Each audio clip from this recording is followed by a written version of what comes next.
पश्चिमी मीडिया ने दावा किया कि पुतिन को घेरने के लिए या ये कहें कि उन्हें घुटनों पर लाने के लिए ज़ेलेंस्की क्राइमिया पर हमला कर सकते हैं।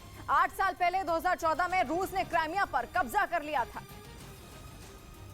और पिछले 11 महीने से चल रही इस जंग में क्राइमिया को बेस बनाकर पुतिन लगातार यूक्रेन के शहरों पर धावा बोल रहे हैं। लेकिन अब पश्चिमी मीडिया ये दावा कर रहा है कि क्राइमिया को रूस के चंगुल से छुड़ाने के लिए ज़ेलेंस्की की सेना जल्द ही वहां हमले शुरू करेगी और इसके लिए मिलकर हमले की प्लानिंग भी कर ली गई है। अमेरिका का साथ मिलने के बाद ज़ेलेंस्की ने भी हुंकार भरी कि वो क्राइमिया को हासिल करके ही दम लेंगे। Нещасний випадок. Це війна. Війна просто вона не тільки на полі бою. У війни є.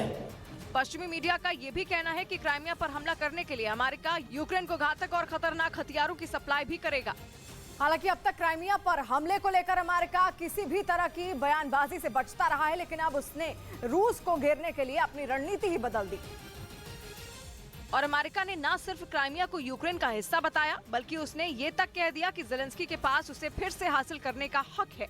और तो और अमेरिका ने यूक्रेन को लंबी दूरी तक हमला करने वाले हथियारों की सप्लाई के लिए भी हामी भर दी, ताकि यूक्रेन क्राइमिया पर हमला कर पुतिन को एक अलग मोर्चे पर फंसा सके, जिससे युद्ध में यूक्रेन का पलड़ा भारी हो सके।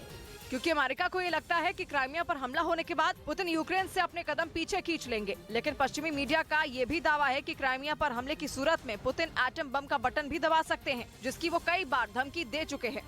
इस बीच रूस ने दावा किया कि क्राइमिया पर हमला करने आए यूक्रेन के 10 ड्रोन उसकी सेना ने मार गिराए। वैसे तो यूक्रेन का हिस्सा रहा क्राइमिया 8 साल से रूस के पास है, लेकिन यूक्रेन पर हमले के बाद क्राइमिया रूस के लिए पहले से भी ज्यादा अहम हो गया है, क्योंकि क्राइमिया ही वो दरवाजा है जिसका इस्तेमाल करके रूसी सेना यूक्रेन में घुसती है। क्राइमिया पर कब्जे के बाद पुतिन ने उसे रूस से जोड़ने के लिए कर्च ब्रिज बना दिया था।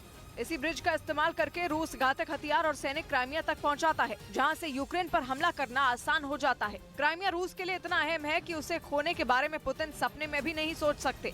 इसी वजह से उन्होंने सुरक्षा के लिए क्राइमिया की किलेबंदी कर रखी है। पुतिन ने वहाँ खतरनाक एयर डिफेंस सिस्टम तैनात कर रखे हैं और रूस ने दावा किया कि यही डिफेंस सिस्टम वहाँ हमला करने आए 10 ड्रोन का काल बन गए। उसने आरोप लगाया कि क्राइमिया पर हमले के लिए ड्रोन यूक्रेन ने भेजे थे, लेकिन इससे पहले कि वो हमले को अंजाम दे पाते, काला सागर को उनकी कब्र बना दिया गया। रूस के रक्षा मंत्रालय ने दावा किया कि क्राइमिया पर यूक्रेन की हमले की कोशिश को एक बार फिर नाकाम कर दिया गया, जबकि यूक्रेन की मीडिया के मुताबिक क्राइमिया के सेवस्तोपोल शहर में जोरदार धमाके सुनाई दिए।